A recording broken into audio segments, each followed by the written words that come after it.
اچھا، کوئی کویشچن کرنا ہے تو کیجئے. جی آپ کریں گے، بولیے.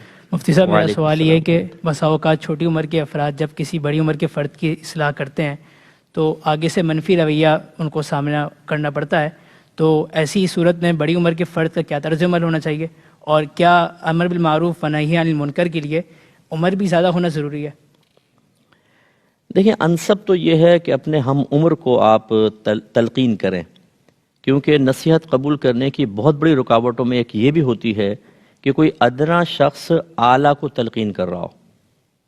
مرید پیر کو تلقین کرے، شاگرد استاد کو کریں، اولاد ماں باپ کو کریں، چھوٹی عمر والا بڑی عمر والے کو کرے، تو ایک رکاوٹ خود بخود بیچ میں آتی ہے کہ ان کی ہم مانیں. حالانکہ حقیقت یہ ہے کہ ایسا نہیں ہونا چاہیے.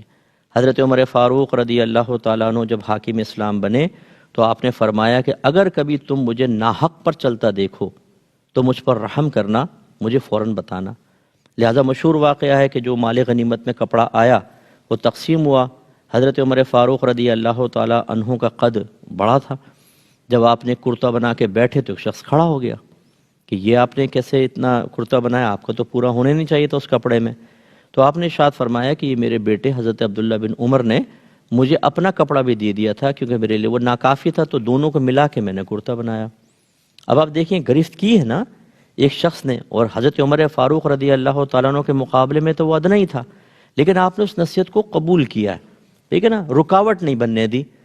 ہوتی ہے رکاوٹ لیکن بننے نہیں دی. ایسی وہ امام اعظم رضی اللہ تعالیٰ عنہ کا واقعہ کہ آپ ایک گلی سے گزر رہے تھے، بارش ہو کے چکی تھی، کیچڑ پڑی ہوئی تھی، تو ایک نوجوان وہاں سے گزر رہا تھا، تو آپ نے فرمایا کہ بیٹا سنبھل کے چلنا، گر نہ جانا. تو اس نے جواب میں کہا کہ حضور آپ بھی تھوڑا سنبھل کر چلیں، اس لیے کہ اگر میں گرا تو اکیلا گروں گا اور آپ گرے تو پوری قوم گر جائے گی. اب آپ نے تو حصی چیز کو مراد لیا، اس نے معنوی چیز کو مراد لیا. آپ کیچڑ کے بارے میں کہہ رہے تھے اور اس کا کہنا یہ تھا کہ آپ کو غلطی مت کیجیے گا ورنہ قوم اس کی پیروی کرے گی یا گناہوں پہ دلیر ہوگی تو آپ ہی گرفت ہوگی. اب وہ چھوٹا تھا نا، اس نے تلقین کی. یقینی سی بات ہے کہ یہ رکاوٹ بننی چاہیے تھی، ایک فطری تقاضا ہے، لیکن بڑے بننے نہیں دیتے. تو آپ کا جواب یہی ہے کہ پہلی بات تو یہ کہ یہ چیز رکاوٹ بن جاتی ہے، ہونا نہیں چاہیے. آپ اپنے ہم منصب کو کریں، برابر کے لوگوں کو کریں، لیکن اگر کوئی چھوٹا کر دیتا ہے اور صحیح بات کہہ رہا ہے تو پھر بڑے کو چاہیے کہ وہ اس کو قبول کرے، اگر واقعی غلطی ہے تو قبول کرے. اور چھوٹوں کے لیے میری پھر نصیحت یہ ہے، ہماری تلقین یہ ہے کہ اگر کبھی ضرورت پیش آ ہی جائے تو پھر سب سے پہلے تو ایک موقع محل کو دیکھا جائے. جیسے مثال کے طور پہ والدہ کی کوئی خطا نظر آئی ہے، اب ان کو چھوڑ دینے کا مطلب کیا ہے؟ یہ سوچ کے کہ میری والدائیں عمر میں بڑی ہیں، منصب میں بڑی ہیں، چھوڑ دیں. سوچئے اگر اس غلطی پر آپ کی والدہ کی میدان محشر میں گرفت ہوگی یا خدا نخواستہ اللہ کی طرف سے جہنم کا حکم دے دیا گیا، آپ کے لیے پچھتاوا ہوگا کہ نہیں ہوگا کہ کاش میں منع کرتا؟ اس لیے نیت اور قصد و ارادہ یہ رکھیں کہ میں اپنے بڑوں کو بروز قیامت احتساب سے اور اللہ کی ناراضگی اور جہنم سے بچا رہا ہوں. ٹھیک ہے، یہ اچھا قصد و ارادہ کر کے پھر موقع محل. یہ نہیں کہ سب کے سامنے بڑوں کو تلقین کرنا. کوئی ماننے والا ہونا وہ بھی نہیں مانے گا اگر آپ سب کے سامنے ٹوک دیں گے. اس وقت آپ نے غلطی دیکھی تو نوٹ کر لیں لیکن بولے نہیں، تنہائی کے اندر. پھر ان کا موڈ دیکھیں. بعض اوقات پہلی کوئی ہائپر ہے، آپ جا کے پہنچ گئے، کل آپ نے ایسا کیا تھا، وہ کہاں مانے گا غصے کے اندر. اس لیے اللہ نے فرمایا ادعو الی سبیل ربک بالحکمت والموعظۃ الحسنہ، اللہ تعالیٰ کے دین کی طرف بلاؤ اچھی اور پختہ تدبیر کے ساتھ. تو اس کا طریقہ پھر یہ ہوگا کہ آپ جائیں، تھوڑا ہاتھ پاؤں دبائیں، کوئی تحفہ دیں، ان کی دعائیں لیں.